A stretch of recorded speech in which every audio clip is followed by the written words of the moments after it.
Monsieur McDurdwin. Sflighter McDurdwin, monsieur. Oh, pardonnez-moi. Alors, monsieur McDoodwin, en quoi puis-je vous aider? Qu'est-ce qui vous amène à mon cabinet aujourd'hui?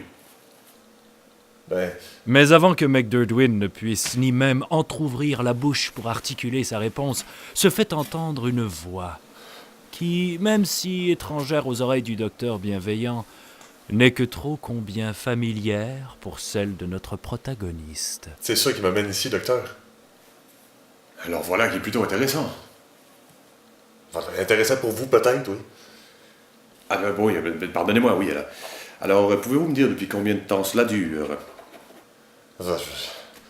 J'estimerais environ 3 semaines.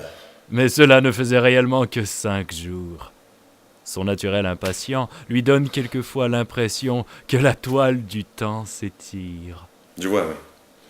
Et comment tout cela a commencé? Ça semblait être une journée normale, docteur. J'étais en congé, encore au lit. Après une soirée arrosée avec des amis, tout semblait normal. Mais non, c'est ça.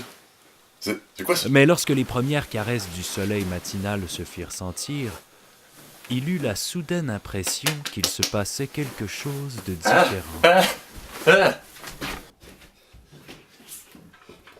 Il avait beau se secouer et se remuer dans tous les sens, rien n'y faisait. Cette soudaine situation ne semblait vouloir se résorber. Cette voix, bien que mielleuse et agréable comme le son de la brise qui lèche la brindille du sauge, se mit, à partir de ce jour, à l'accompagner partout, en toutes circonstances, et ce, pour aucune raison particulière. Mais non, tu vas me dire à qui tu parles, même? Lui demande alors son coloc, visiblement irrité par un réveil aussi brutal. Hein? Non, ben, c'est ça, là. Balbutie McDurdwin. C'est bien tannant, ça. De dire le coloc. Coloc dont nous tairons ici le nom par pur manque de signifiance et d'intérêt. S'exclame Sflighter, qui semble oublier qu'avec un tel nom, il serait sans doute préférable d'éviter de rire de la condition d'autrui. Surtout avec un visage si creux, un nez si long et du poil qui dépasse Non, c'est correct, je vais aller au dépanneur.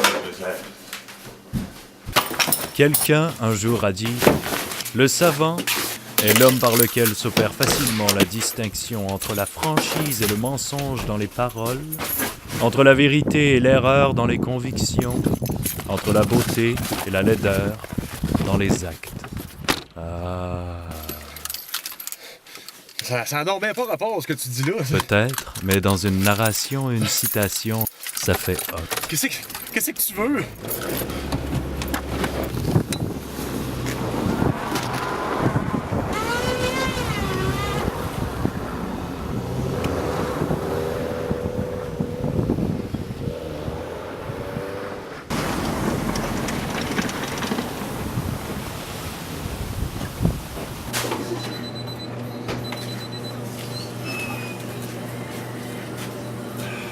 Prends un paquet de Dumlayer léger, s'il te plaît, avec un Lotorino Laringo mise plus, avec extra plus mise, s'il te plaît aussi. Demande nonchalamment McDurdwin. C'est ça. C'est bien, laisse faire ça.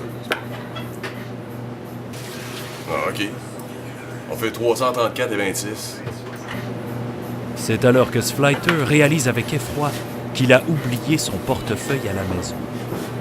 Gêné, il pense à lui inventer une histoire, qu'il reviendra le payer plus tard dans la journée, car son oncle est malade et son chien a besoin d'un lift aujourd'hui. Ouais, laisse faire ça, là. Regarde, tu viendras me payer demain. Ouais.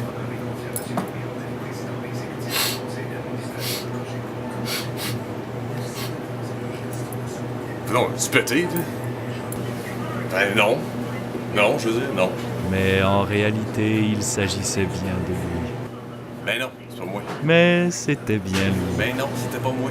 C'était bien lui. Non, c'était pas moi. Eh oui. Ben non. Oui. Non. Oui, oui. Non. Oui. Oui.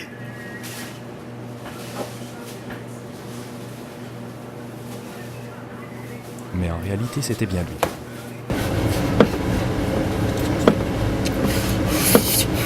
vas me dire qu'est-ce que j'ai fait pour mériter ça? se plaint Sflighter, Ah! Lâche-moi, là! grommelle-t-il. Ah! Ah! Il me reste juste une solution pour faire taire ces maudites voix-là qu'il y a dans ma tête.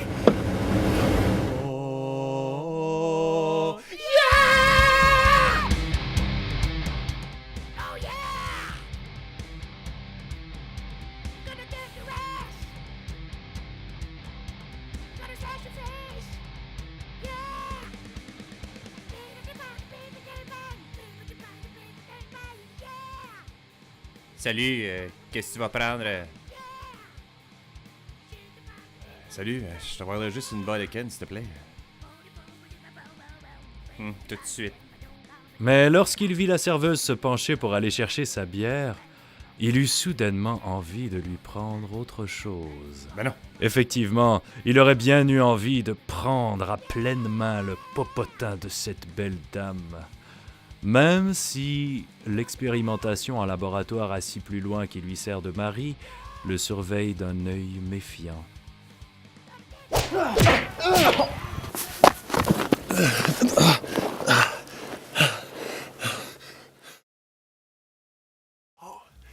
Maudit c***. De tabac. De c***. Non, non, non, non, non, pas de gros mots. Je peux même pas sacrer en plus.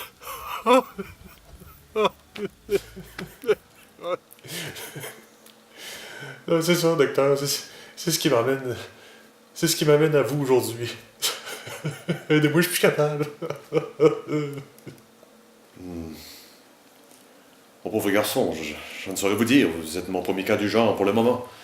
Je n'ai d'autre choix que de vous mettre en repos de travail pour une semaine, à la suite duquel vous reviendrez me voir pour un suivi.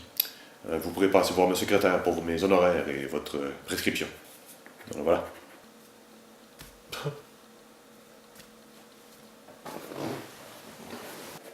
Ceci étant dit, M. McDurdwin, le simple fait d'en parler peut avoir des effets bénéfiques sur vous. Alors n'hésitez surtout pas si vous voulez m'en parler davantage. Alors, Mais là, c'est toi que vous venez de dire ça, docteur. Et où la voix? Mais ma foi, c'est vrai. Docteur, vous m'avez guéri! Oh!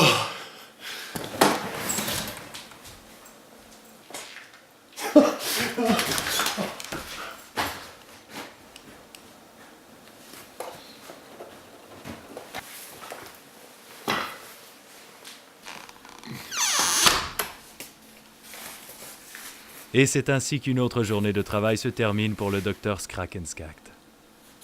Encore ne savait-il pas qu'une toute autre aventure allait alors commencer pour lui.